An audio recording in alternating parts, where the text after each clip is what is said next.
আজকে এই মাজারের বাক্স খোলা হয়েছে। মাজারের বাক্স খুলে 3 মাসে 14 লক্ষ টাকার একটা ফান্ড সিটি কর্পোরেশন আজকে নিয়ে গেছে। গত 3 মাসে আগে খুলছিল, তখন 29 লক্ষ টাকা এই মাজার থেকে সিটি কর্পোরেশন পাইছে। সিটি কর্পোরেশন এই টাকাগুলি কল্যাণমূলক কাজে, জনগণের কাজে ব্যবহার করেন। সুতরাং এটা সিটি কর্পোরেশনের একটা দায়িত্ব আছে, সেই দায়িত্বের অংশ হিসেবে তারাও সিটি কর্পোরেশন থেকে প্রস্তুতি নিচ্ছে। আমরা আশেকে ওলিউল্লাহ হিসেবে, ওলিউল্লাহদের বিশ্বাস করি হিসেবে আমরা যেখান থেকে পারি এখানে আসবো এবং যারা দুষ্কৃতকারী তাদেরকে প্রতিহত করার জন্য চেষ্টা করবেন ইনশাআল্লাহ।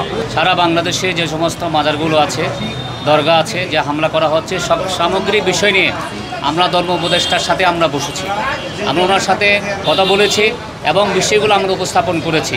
উনি আমাদেরকে আশ্বস্ত করেছেন এবং উনি বলেছেন কোনো মাজারে বা কোনো মন্দিরে, কোনো ধর্ম প্রতিষ্ঠানে হামলা করা মানবতার বিরুদ্ধে অপরাধ, মানবতা বিরোধী অপরাধ। সুতরাং এটার ব্যাপারে উনি কঠোর বলে আমাদের আশ্বস্ত করেছেন। এরপরেও আমরা দেখেছি গতকালকে হযরত শাহ ফরহাদ রহমতুল্লাহ আলাইহির মাজারেও রাতের আধারে দুষ্কৃতীরা হামলা করেছে। এভাবে এখানেও হামলা করার জন্য একটা গোষ্ঠী, একটা চিহ্নিত গোষ্ঠী যারা আমাদের বাংলাদেশে আহলে হাদিস কিংবা খালেদা নামে পরিচিত, তারা ইভেন্ট করে এই মাজারটাকে হামলা করার জন্য তারা আগামীকালকে একটা কর্মসূচি দিয়েছে।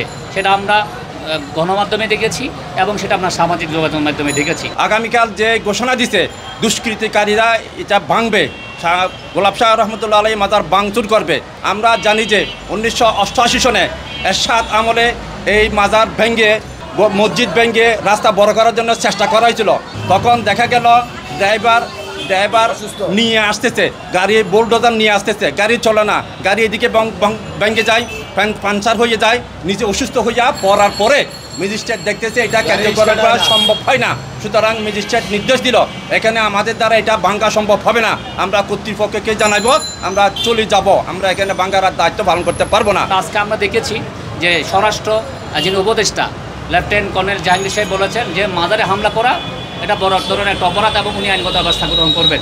সুতরাং আমরা আশা করছি উনি সকল মাজারকে কেন্দ্র করে, বিশেষ করে ঢাকা শহরে এই জলিল কদর একজন বাংলাদেশের শ্রেষ্ঠ আল্লাহর প্রিয় বন্ধু হযরত গোলাপ শাহ রহমতুল্লাহ এই মাজারে যারা হামলা করার জন্য চেষ্টা করছেন কিংবা কর্মসূচি দিয়েছেন, নিশ্চয়ই প্রশাসন তাদেরকে চিনেন।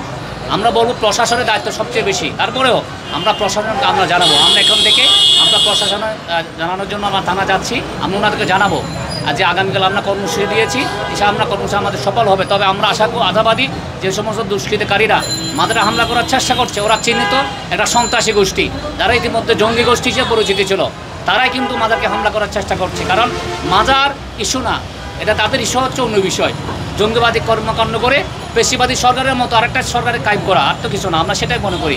সুতরাং আমি ব্যক্তিগতভাবে মনে করি যে সরকার এটার বিষয়ে জানেন এবং তারা পদক্ষেপ গ্রহণ করবেন।